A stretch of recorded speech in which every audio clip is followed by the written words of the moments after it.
Welcome back, everyone, to Rob's Daily Classics. I found this beautiful 1998 Lincoln Mark VIII. It's the last of the car line, the last model year. A really nice looking car. Let's go check it out. The Lincoln Mark VIII basically ran from 1993 to 1998 and was a pretty cool car. The car had the 4.6 liter Intech double overhead cam 32 valve V8 engine, about 290 horsepower. Interesting is that it had rear-wheel drive, limited slip differential, and it was fully independent suspension.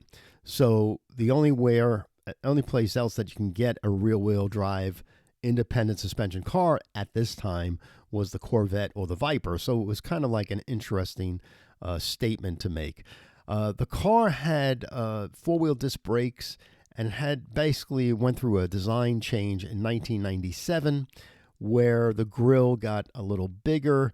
They color keyed the grille surround with the body color of the car, and the headlights grew too. Now, the earlier model had a different watershed grille and thinner lights in the front and thinner lights in the back as well.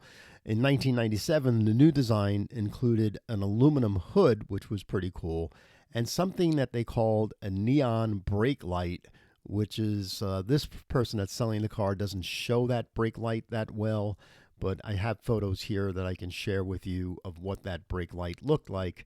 It was one big wraparound light, and it was operated with a neon lighting system for the brake only, and it was a brilliant brake light. I mean, it was like, oh my goodness, I never saw a light like that. Even in today's standards with LED lights, the neon light is a brilliant, very powerful light that gets your attention.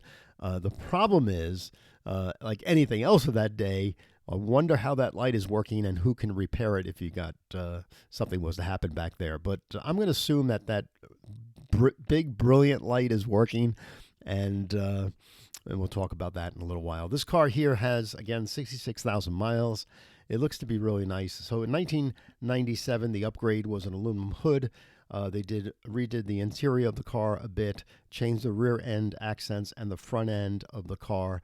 They basically used high strength steel in this car with heavy gauge door beams, so it was a very safe car for the time. And the 4.6 liter engine in 1997 had the coil on plug ignition system. So what happened? What was this collector edition all about? So what they did was sales were really kind of like real flat on this car. So in the last 19 days or so, they created this collector edition, and it includes some really nice things like, different color type seats with different color inserts, real wood trim in certain areas, not everywhere, and had this little collector edition plate here, this box here that had all these silver nuggets of all the different Lincolns that were built, the different marks that were built beforehand. And it had the VIN of the car etched in this little plaque here. So that came with the car as well. The cars were numbered, and they built, I believe, 1,386 of these cars. But the U.S., they only had 1,280. So the remaining models may have been exported. The 106 cars were exported out of the United States and maybe Canada and things like that. And they added this collector plate here. The interesting thing is this collector plate does not represent the sequence of building on the car. So they built these cars for 18 days. They put them out in the lot, and then people went around and they added these build plates in any order they wanted to. So it doesn't necessarily mean that you have the number one car built, but most people that would read it would think it's that way, but it's not the case. And I didn't know that until I started doing my research this morning, so before I got on air. So interesting.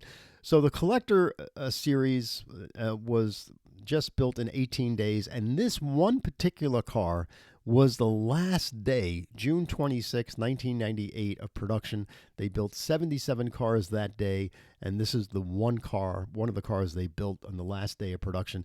They did build another car a couple of days later, but that car is on display in their design studio in Irvine, California. So this was one of the last cars built, this one here that we're looking at, if that means anything to anybody that's looking to buy the car. Having had a lot of seat time in this car when I go to Detroit, I used to drive these cars often just as a way to get around. And they're very impressive cars. I mean, they really fit like a personal luxury car. You feel like you're in a cockpit. The dashboard wraps totally around. You're sitting very low. And if it's computer controlled air suspension isn't working, you're going to be sitting even lower. And that's one of the problems with this car, that it had this advanced computer control ride height.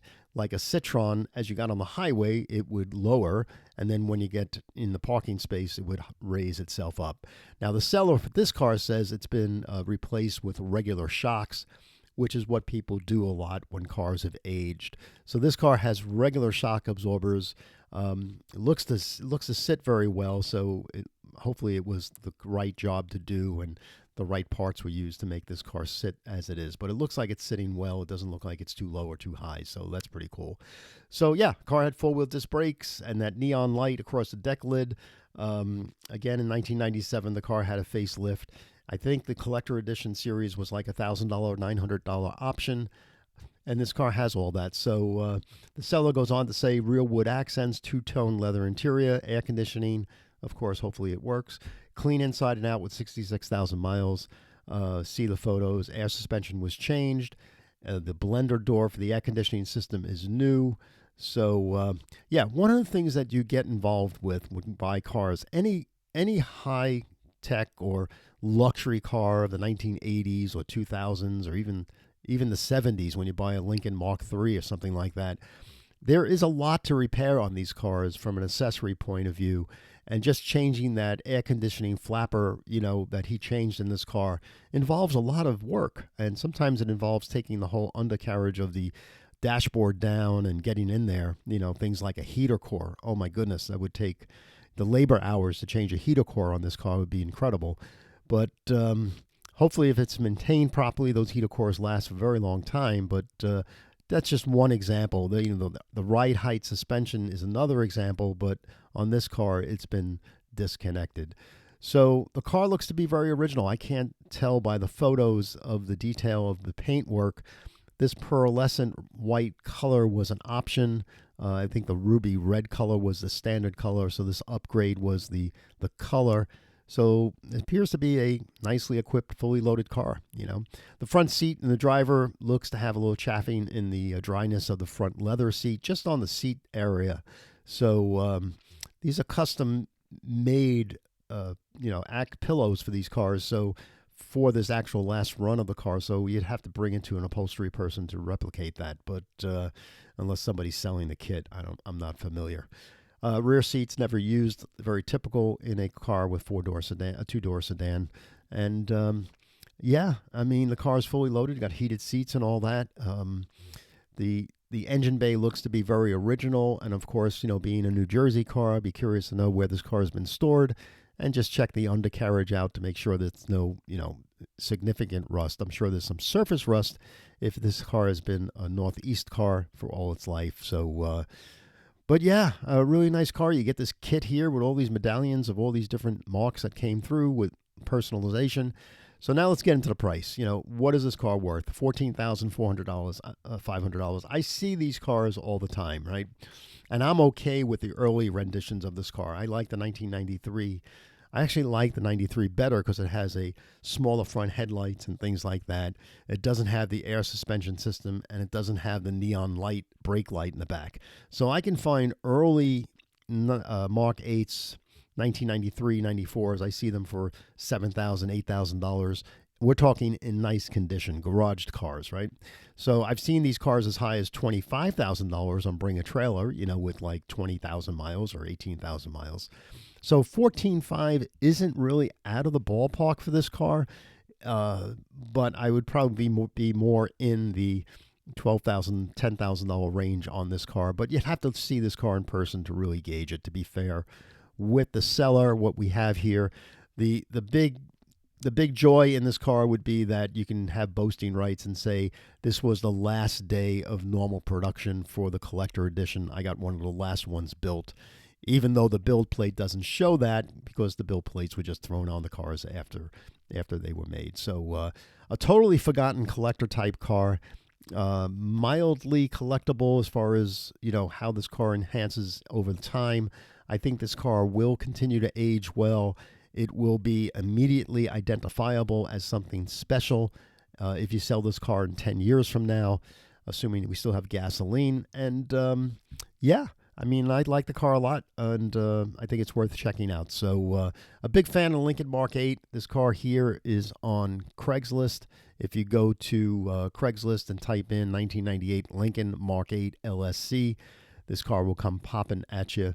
It was listed 28 days ago. I don't believe he has a rush of people looking at this car for the price that he's asking, but the folks here on Daily Classics certainly might be interested. So yeah, enjoy this car. And if you're not already a subscriber to Daily Classics, hit that little subscribe button and come on board. We love seeing you. Thanks. The channel's growing really nicely, and I appreciate that. And if you like this video, as always, give a thumbs up. If you don't like it, put it in the comments. Don't give it a thumbs down. No, only kidding. Feel comfortable saying whatever you want. We're here to talk about cars. Oh, and if you owned a car like this, please put that in your comments. Even share a photo of the car.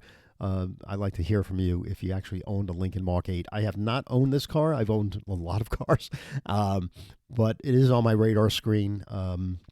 But I'm in more of the $7,000 price range on this car if I could find a 1994, as I mentioned before. So, yeah, there it is, 1998 Lincoln Mark VIII, the last year, the last day. It's a collector's edition. Go check it out. Thanks for joining us today, and we'll see you again soon.